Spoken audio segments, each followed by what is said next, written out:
Hello friends, स्वागत है आपका मेरे इस एक कहानी हॉरर वाली यूट्यूब चैनल में।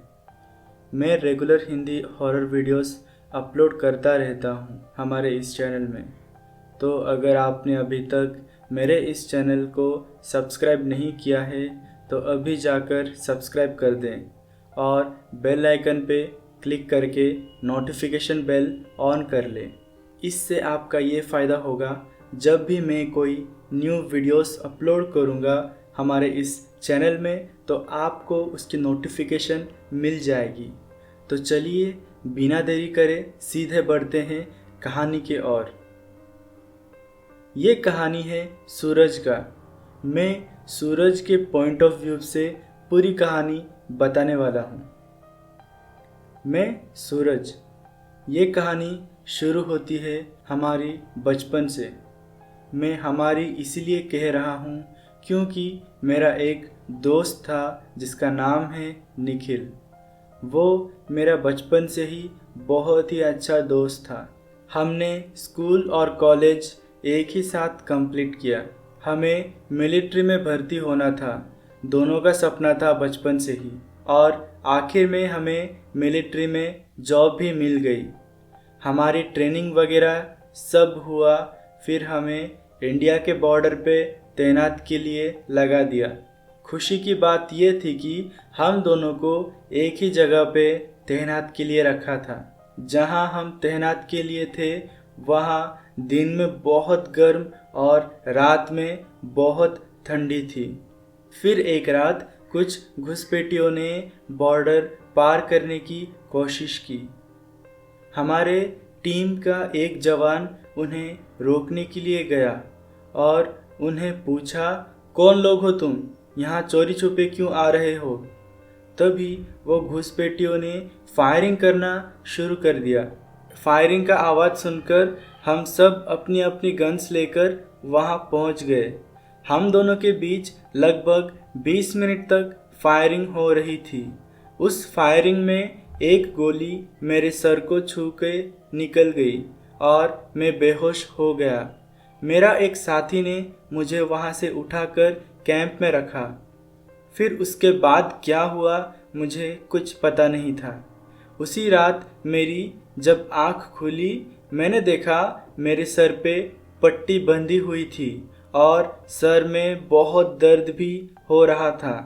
तभी मेरा दोस्त निखिल आया। उसे देख के मुझे थोड़ी राहत मिली क्योंकि मैं उसे खोना नहीं चाहता था। वो आया और मेरे बेड के पास बैठा और मुझे दूध का ग्लास दिया पीने के लिए।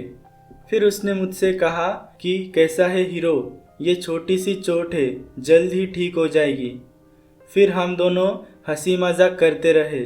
तभी बाहर से एक जवान आया और उसने मुझसे कहा कि किससे बात कर रहा है तू? तो मैं कहा, निखिल से। दिखाई नहीं दे रहा है क्या? सामने तो खड़ा है। ये सुन के वो जवान ने कहा कि रेस्ट कर, सर पे चोट लगने के कारण तुझे कुछ भी दिखाई दे रहा है।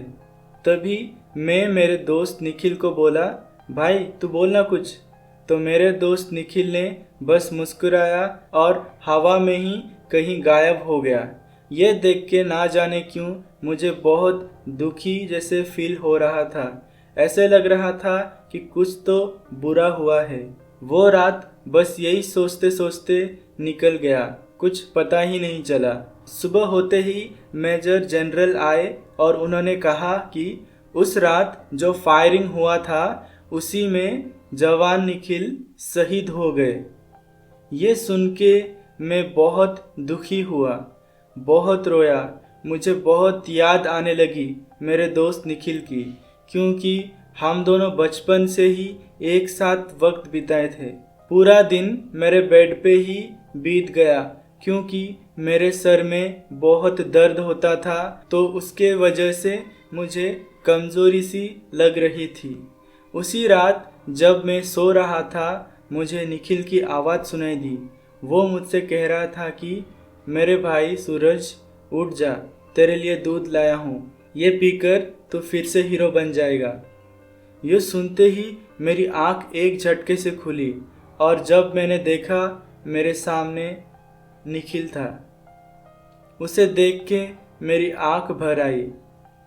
मैं उसे कहा कि दोस्त, मैं तुझे बहुत मिस कर रहा हूँ, तो फिर से लौट आ मेरे पास। तभी निखिल ने मुस्कुरा के कहा, सूरज मेरे भाई, मैं तो हमेशा तेरे दिल में रहूँगा और तेरे साथ भी। फिर मैंने निखिल से पूछा कि क्या हुआ था उस रात तेरे साथ। निखिल ने मुस्कुराते हुए कहा कि सूरज मेरे भाई, उस रात वो घुसपैठियों ने प्लान बनाया था।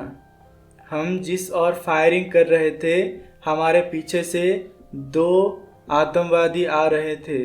वो तुझे निशाना बना रहे थे, लेकिन वो तेरे ऊपर गोली चलाते मैं तेरे पीछे खड़ा होकर उन पे फायरिंग किया, तो उसी में ही मेरे सीने से एक गोली आर पार हो गई और वही गोली तेरे सर को छू के निकल गई। ये सुन के मेरे आंख भर आए, मैं बहुत इमोशनल हो गया था। तभी निखिल मजाक करते हुए कहा कि देख, तेरे वजह से मैं मर गया, मेरी शादी भी नहीं हुई थी। क्या यार, तू थोड़ा चौकन्ना रहता तो आज मैं बच गया होता। फिर हमने थोड़ा हंसी मजाक किया। फिर निखिल ने कहा कि अभी तुझे मेरे मम्मी पापा को संभालना है। ये कहते ही मैं निखिल को कहा, मैं उन्हें मेरे मम्मी पापा जैसे ही रखूँगा और तुम्हारी बहन की शादी भी मैं ही करवाऊँगा। ये सुनते ही निखिल ने कहा, शुक्रिया मेरे भाई, अभी मैं जन्नत में जाके आराम से रह पाऊँगा। फिर मैंने भी थोड़ी सी मजाक करते हुए कहा, जन्नत में परियां भी होगी, वहीं शादी कर ले तू। ये कहकर हम दोनों की थोड़ी हंसी छूट गई, साथ में रोना भी आ रहा था। फिर निखिल ने कहा, ठीक है, फिर मेरे जाने का वक्त आ चुका है, अभी मैं चलता हूँ, कल रात फिर आऊँगा।